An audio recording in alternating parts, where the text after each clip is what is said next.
সারা রাত ধরে ঝমঝম বৃষ্টি, চারপাশে একেবারে পানি দিয়ে থই থই করছে। পুরো সকালটাও একেবারে বৃষ্টি মুখরই আছে। এত রিমঝিম বৃষ্টি যে আমার দম বন্ধ লাগছে। আসলে তার কারণ হচ্ছে আমি যেহেতু বাগানি, মানে ছাদ বাগানি, আর সকালে উঠে ছাদ বাগানে যাওয়াটা আমার নেশার মতো। কিন্তু এত বৃষ্টিতে আমি ছাদ বাগানে যেতে পারছি না, তাই 3টা বারান্দায় আমার যে গাছগুলো রয়েছে সেই গাছগুলোর কাছে ঘুরে বেড়াচ্ছি। আর বৃষ্টিতে দেখুন গাছগুলো কত সতেজ হয়ে গিয়েছে। এই বৃষ্টিতে ইনডোর প্ল্যান্টগুলো অবশ্যই এমন জায়গায় রাখবেন যে জায়গাগুলো বৃষ্টির পানি সরাসরি পায়, কারণ ইনডোর প্ল্যান্টগুলো বৃষ্টির পানি পেলে অনেক বেশি সতেজ হয়ে যায়। আর বৃষ্টির পানির যে খাদ্য উপাদান রয়েছে সেটা কিন্তু ইনডোর প্ল্যান্টের জন্য খুবই উপকারী, তাই অবশ্যই ইনডোর প্ল্যান্টগুলো বৃষ্টির পানিতে রাখবেন। আর এরকম বর্ষণ মুখর দিনে বলুন তো কী রান্না করা যায়?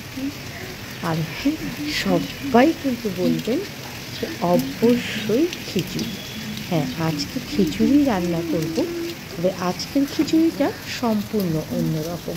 চলুন দুপুরে রান্না করার জন্য এখন আমরা কিচেনে চলে যাব। কিচেনে গিয়ে আমি চুলায় হাঁড়ি উঠিয়ে দিয়েছি।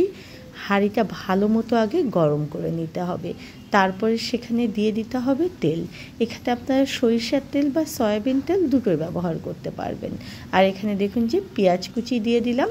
পেঁয়াজ কুচিটা যখন দেখবেন যে এরকম হালকা ব্রাউন হয়ে যাবে, তার মধ্যে আমি কিছু গরম মশলা থেতো করে দিয়েছি। আর এখানে দেখছেন 1 কাপ মুগের ডাল আমি আধা ঘন্টা আগে ভিজিয়ে রেখেছিলাম। সেটাকে ধুয়ে এই পেঁয়াজের সঙ্গে একটু ভেজে নিতে হবে, এতে করে মুগের ডাল থেকে সুন্দর একটা সুঘ্রাণ ছড়াবে। আপনারা যদি কেউ মনে করেন যে মুগের ডালটা আগে ভেজে ধুয়ে নেবেন, সেটাও করতে পারবেন, তবে এক্ষেত্রে করলে কাজটা অনেক কম হয়।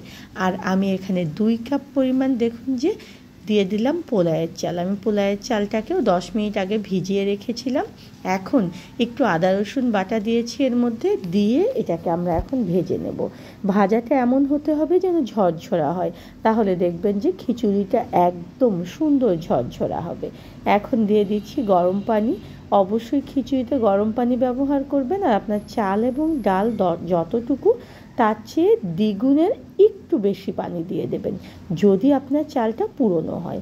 ঢেকে দিচ্ছি, আর দেখুন একদম যখন এরকম সুন্দর গা মাখা হয়ে যাবে, মানে পানিটা একদম চালের সমান সমান হয়ে যাবে, তখন কিছু দেখুন কাঁচামরিচ ছড়িয়ে দিয়েছি, বেরেস্তা দিয়েছি, আর দিয়ে দিচ্ছি ঘরে তৈরি করা ঘি। ঘি কীভাবে ঘরে তৈরি করবেন সে কিন্তু আমি দেখিয়েছি, আপনারা চ্যানেলটা এবং পেজটা ঘুরে আসবেন। একটু হালকা করে নেড়ে একেবারে দমে রেখে দেবো 5 থেকে 7 মিনিট, তাহলেই কিন্তু আমার খিচুড়িটা হয়ে যাবে।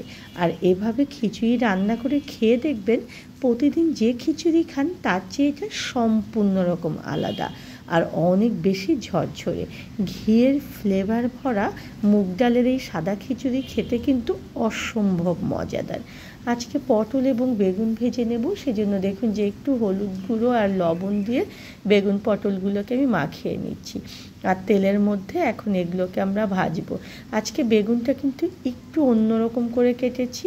বেগুনটা বেশ খাটো খাটো ছিল, সেগুলোকে একটু চিকন চিকন করে স্লাইস করেছি, তবে বোটাটা রেখেছি যাতে করে এটা খুলে না যায়। আর লাল লাল করে এরকম পটল বেগুন ভাজা গরম খিচুড়ির সঙ্গে খেতে কিন্তু দুর্দান্ত লাগে। আর সব কিছু করে আমি ফিরে আসলাম। দেখুন আমি এখন পরিবেশন করে দিচ্ছি। আর এইভাবে করে খিচুড়ি রান্না করে কে কে খেয়েছেন সেটা কিন্তু আমাকে একটু জানাবেন।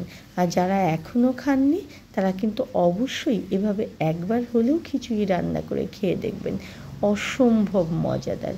আর আজকে মাংস ভুনা করেছিলাম, সেই মাংস ভুনা, পটল ভাজা, বেগুন ভাজা আর খিচুড়ি খেতে তো আপনারা সবাই জানেন যে একটু আচার লাগবেই, তাই আজকে আমের একটা মজাদার আচার দিয়ে খিচুড়িটা পরিবেশন করছি। আর গাছ থেকে কাগজি লেবু তুলে নিয়ে এসেছিলাম, কাঁচামরিচ তুলে নিয়ে এসেছিলাম, সেটা দিয়ে দিচ্ছি। ধন্যবাদ সবাইকে আমার সঙ্গে থাকার জন্য। আর অবশ্যই খিচুড়ির উপরে একটু কিন্তু ঘি ছড়িয়ে দেবেন পরিবেশনের সময়, তাহলে দেখবেন খেতে খুব ভালো লাগবে। আর এরকম অসংখ্য নতুন নতুন রেসিপি, অসংখ্য সুন্দর সুন্দর পারফেক্ট রেসিপি পাওয়ার জন্য চ্যানেল কাউসার নূপুর এবং পেজ কাউসার নূপুরে অবশ্যই ঘুরে আসবেন। যারা মিষ্টি বানাতে চাচ্ছেন তারা কিন্তু অবশ্যই চ্যানেলটা ঘুরে